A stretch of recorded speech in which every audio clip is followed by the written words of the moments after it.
Our first review of the day is going to be for the film Reminders of Him. Reminders of Him is the latest adaptation of a Colleen Hoover novel there. Colleen Hoover, she had another movie, another adaptation that came out Mhm, last year, which was Regretting You, which was that movie with McKenna Grace. mhm. I saw it. It was on my one of my worst of lists around that time there. I Um, I watched it too. That movie is atrocious, and how dare you make Dave Franco and Allison Williams look like terrible actors? I mean, the dialogue How was really bad dare in that that movie. movie?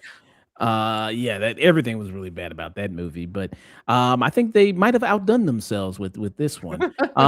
So what is going on in Reminders of Him? Well, you have a woman here who in this is played by let me see if I can pull up her name real quick Yeah, here. it's, Micah Monroe from, It Follows and The Guest, and was, may have, just recently seen her in Longlegs. Yeah, she was also in Longlegs. Yeah, Micah Monroe, who is a woman who's returning to her hometown there. She was in prison for 5 years there. She was supposed to be in prison for 7 years, Mhm, but she got released because of good condition, good behavior there. And the reason why she was in prison there is because of an awful incident that happened with her and her boyfriend there that resulted in his death, a horrible accident.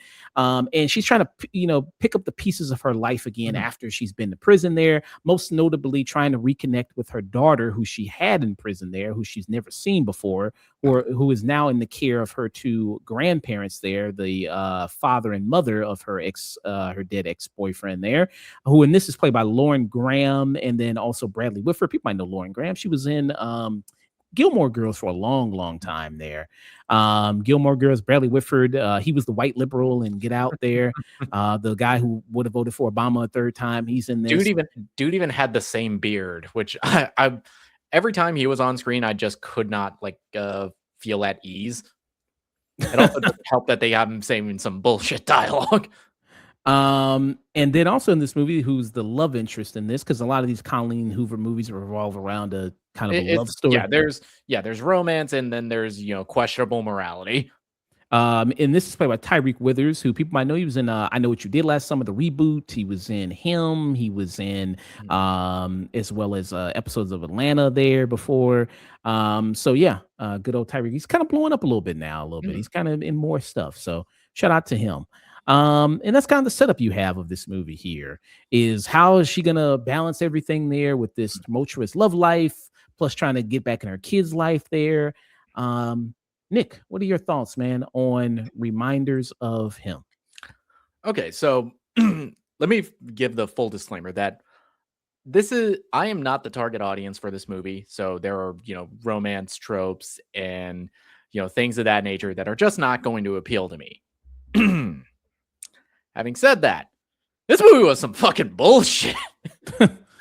I mean, the whole like romance between Micah Monroe and Tyreek Withers, it would help if they had any kind of chemistry. It would help if, uh the entire time they're getting together, I'm not like actively questioning the ethics and the morality of, hey, my boyfriend, I was just served time in prison for the death of my boyfriend, which, when they actually show it to us, yeah, it was an accident. There's like no real reason that she should have gone to prison for it, but I guess movie needs to happen. And hey, I just got out of prison. I'm gonna go bang his best friend. Mm. Yeah. It's kind of like it's funny enough mentioning Tyreek Withers from I Know What You Did Last Summer, and like that whole kind of what happens. And people know the story behind that about this killer who comes back for revenge. What happens? It's like when you actually see what happens, it's like it really wasn't your fault. So it's like it removes all the morally gray type aspect of it Mhm. of these people being hunted down and killed. And this is kind of the same thing where it's kind of like Micah Monroe. It's like, okay, what she did and what happened. It's like I don't really blame her at all for what happened, and it was purely an accident. And she tried to do the right thing. So it's kind of like her going to prison and her being treated like this pariah and everything like that is just like I just don't feel anything for that. um and then the whole stuff there of her coming back to this town, um like, what is her plan? Because she comes back. First of all, where's her family? She's got no Mhm. friends, no family. I guess her life, it seems like it began and ended with just the ex-boyfriend. Like we don't know any of her self past Yeah, that or yeah, before that or yeah, anything. that's the frustrating thing because I know how talented Micah Monroe is. I've seen her work in The Guest. I've seen It Follows. I've seen Longlegs, Watcher. I know how talented she is, but her character is given like nothing of a personality besides I miss my daughter, which okay, fair, but give us something with that. I miss my daughter. I miss my ex-boyfriend, Scott, I think was the ex-boyfriend's name. Mhm. Him. And then her whole thing of getting out and wanting to see it. So she wants to see her daughter, but that's kind of it. She just, okay, you see your daughter, and then what? Like your daughter doesn't know who the hell you are. To your daughter, is like you're just some random stranger. So, like, what are you planning on doing? Are you planning on, going to court? Are you trying to get custody back? Like that's never No, mentioned the at movie all. doesn't no, the movie doesn't focus on that because it's too busy trying to force this romance between Tyreek Withers' character who's named Ledger, which okay, Colleen Hoover, I know you've done this like a lot in a lot of your books. Look up some actual people's names because I've never met a motherfucker named Ledger. uh Ledger. It was just such a stupid name that it took me out of the movie every time somebody called him that. Yeah, and his character, the whole thing with him is that he played football for the Denver Broncos, and he was away for a long time. And people might be thinking, well, if this guy, because he's the best friend Mhm, of her ex boyfriend, why didn't she instantly, when they meet each other, find that out? But the mhm, thing is, he was never around when he was dating her. Scott was dating her, mm, and that because he was away playing football. But then he came back to the town because he got hurt, and then he owns a bar now. mhm. And then she walks in. Apparently, this bar is always open late at night. It's the only place open late at It's night in the this town. only place in this very small town. And they're in like Wyoming, something like Lansing, Wyoming, Yeah. or Lawrence, whatever the hell it is. And they're there. So she walks in this bar, and that's also like all the dialogue is terrible. All the dialogue is terrible. Everybody, you've seen these people be good in movies before, Mhm, but for some reason, I don't know what it is with these Colleen Hoover adaptations. It sucks the life out of everybody that's ever in them. And then there's a scene where she goes into the bar and she orders a coffee at the bar. Like, you ain't been in prison that long. You don't know the concept of what a bar is. Like she trying to do a Starbucks order. Like, I'll take a coffee with a shot of nutmeg and caramel and and whipped there cream. and there's a And way you could do that where you could play it for laughs, but you do that to like your friends, not to a complete stranger, which at that point, fuck, I'm struggling to Tyreek Withers' character yeah, is basically a stranger. yeah. The romance, I don't think the romance works at all. It's not a good Mm, steamy romance at all. mm, And it's very bad at times. And this balance, like, I don't know what is with these kind of movies. It feels like it's this, you don't actually, somebody who actually hasn't ever been in a relationship mhm, before or experienced even real life before, or the way things work. Like, for instance, like so the character gets out of jail, gets out of prison, then they gotta live in like this apartment. So she goes to this apartment mhm, complex, and then there's like this zany woman that owns the complex, mhm. that has kittens everywhere. And it's like, okay, well, if you take a kitten, it's like, what kind of shit is this? Like, what kind of Disney type world is what's going on here? Like, you take a kitten and I'll give you a discount on your electricity bill or everything like that. And then it's also like, this is like, it seems like a small town, but then when she goes back to this town, nobody remembers who she is. Like, everybody she runs into, because This she would have works been like a big news, big apparently, news. for how fucking like horrendous this, apparent car accident was. Um, like, nobody remembers. She even works at the same job she worked at before she went to prison, and nobody remembers her at that job. Like, nope, No, there's no, she nobody at she, like, all. went in and stood outside and then started monologuing about, "Oh, I can't work here. It just reminds me of him." That's the title of the movie. Reminders of him, man. Um, it's just very laughable at how a lot of stuff is, and cringe things are in it.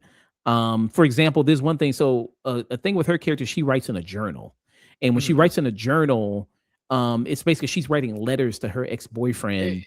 yeah, There, she's writing Dear John letters to her dead boyfriend.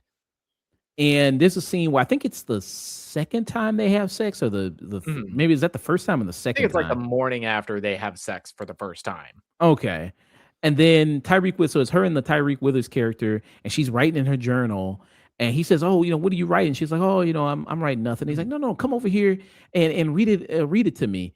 And she sits over next to him. She reads it out loud, and it's her saying to her dead ex boyfriend, like writing to him, like, "Oh, I had sex with your best friend, and by the way, your best friend, isn't as good in bed as you are." And then you have Tyreek Withers who goes like, "Well, I mean, you just said that to make him feel better, right? That ain't true, right?" And she's like, "No, that's true."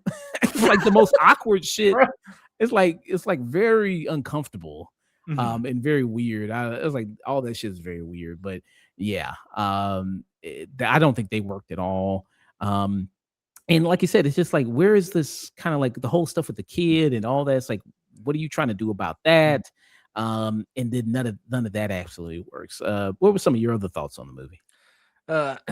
It just felt like kind of a waste of, actors that I know are better than the material they're given. Even like making Lauren Graham and Bradley Whitford look like this is their first time ever acting on screen.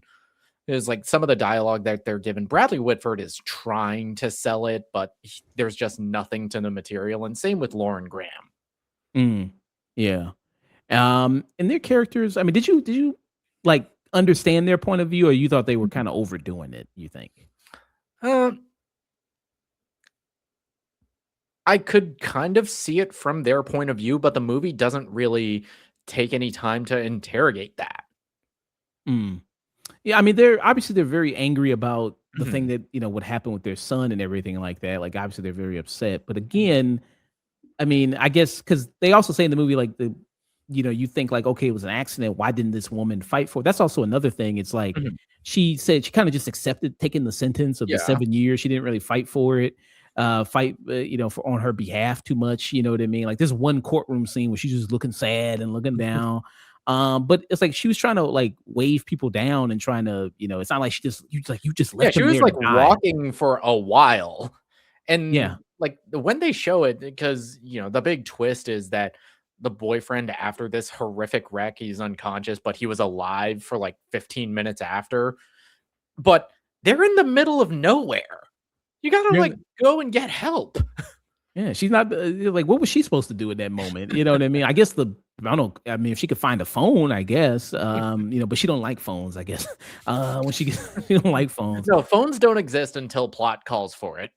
But yeah, she tried to flag him down and try to get some help. So it's kind of like, but then she says like, well, if I knew I was pregnant, I would have fought harder and I would have tried to save myself. It's like, what would that have to do with anything? Like, self-preservation is What the fuck would that huge. have to do with it? Like, why didn't you try to fight for yourself just because it's like, I don't want to end up in prison for 7 fucking years. Like, that's kind of a big motivation to do that. Um, yeah, I mean, the I'm trying to think of some positives. I thought the neighbor girl that when she lives in like the apartment complex, I thought she was cute. I think there's some cute moments with her and some funny stuff. And she also works at the same grocery store as her as well as like a bagger. I Mm, thought that was, and I think that actress, her name is let me see if I can find her name here. It's Monka Myers there. So she's mm, fine, I think. She kind of provides some good comedic relief a bit. mm, The little girl, who's the daughter, she kind of made me laugh because obviously the little girl is very self-aware that the two people raising her are very old. And she was like, wait a mhm. minute, there's no way you two could have made I mean, like, y'all two way too old. So what's going to happen eventually? Like when you guys die, like how old am I going to be when you guys die? Because obviously you guys ain't making it that long. So I thought that was kind of funny. So she kind of made me laugh with some stuff she did. And she was kind of cute, little girl, and doing stuff like that. So she was fine. Can you list anything? Maybe some stuff you liked or anything? Uh Yeah, I got nothing. Yeah. I saw this movie like last week, anticipating doing the show last Friday, and I'm struggling to remember anything positive from this. Mm, yeah. Yeah. So, what would be your final thoughts rating for reminders of him? I feel like Colleen Hoover is just like the newest plague on cinema. of the last like couple years. Like I can't think of one of her adaptations that were like even watchable. Like Regretting You is one of the worst movies I saw the last couple years, and this is right up there with it. There's just nothing to the romance between the two lead characters, which is like the basic thing you need to make a romance film work. There's nothing to any of the supporting characters, and the fact that you make Tyreek Withers and Micah Monroe, two actors that I know have talent, two actors that I know are great in other things, and make them look like this is their first time ever on screen. Mm. So, what do you give it? Waste of This film? is this is mm, this didn't anger me the way that I reserve for the waste of films. This is just a skip it. Skip. Okay. Mhm. Interesting. So You I gotta know piss there's me off to regretting. you gotta piss me off to earn a waste of fucking film. So I know that there's regretting you. I didn't see. Did you see that? It ends with us. That was the Blake Lively movie, Yeah, right? it ends with us. It has a lot of the same problems as this one does, but that at least has some like kind of cleverness in how it's addressing its subject matter. Because the Mm, movie is kind of also gaslighting you the same way that, an abusive partner would. mm. Yeah. I think the most exciting about that movie is just the Oh, behind the the scenes drama. Yeah. yeah, the behind the scenes drama is better than anything in the movie. Yeah. Yeah, I mean, for all the things I listed, I mean, like I said, lazy characters, Mhm. no good chemistry here between the two romantic leads. Everybody is, the dialogue is awful with this. And Oh, it's you know, horrendous. it's really, really bad. Like I said, it seems like somebody who doesn't know anything about romance at all. Or Mhm. maybe they're trying to harken back to like classic romance novels or something like that, I guess. With that. And Colleen Hoover, she wrote the screenplay for this. Is this the first time she's ever done the screenplay for one of these No, movies? she also wrote the screenplay for Regretting You. Oh, okay, gotcha. So I was gonna say, like, I don't know, maybe is Yeah, that don't why quit it's your day job. I think this is honestly worse than Regretting You. I think, and I think I hate this worse than that movie. And I didn't like Regretting You at all. Um, so I would give it a burn it. I'd give it a Mhm, burn it there, bordering on waste of film. With that. So yeah. So you give it a skip it, I give it a burn it there mhm. for reminders of him Wait, there. is Burn It lower than Skip It? Yeah. Oh, yeah, Burn It. Burn this thing. Yeah, burn his lord. Yeah, so I don't know how many more books she got. She's got a lot of books, and the next one that's getting an adaptation is something called Verity, and it's being directed by Michael Showalter, who did The Big Sick and did Search Party. I don't know, maybe that could be good, I guess. I don't know. I don't know. As long as Um, she is far away from the writer's room. yeah, wow, okay. So yeah, that was our thoughts there.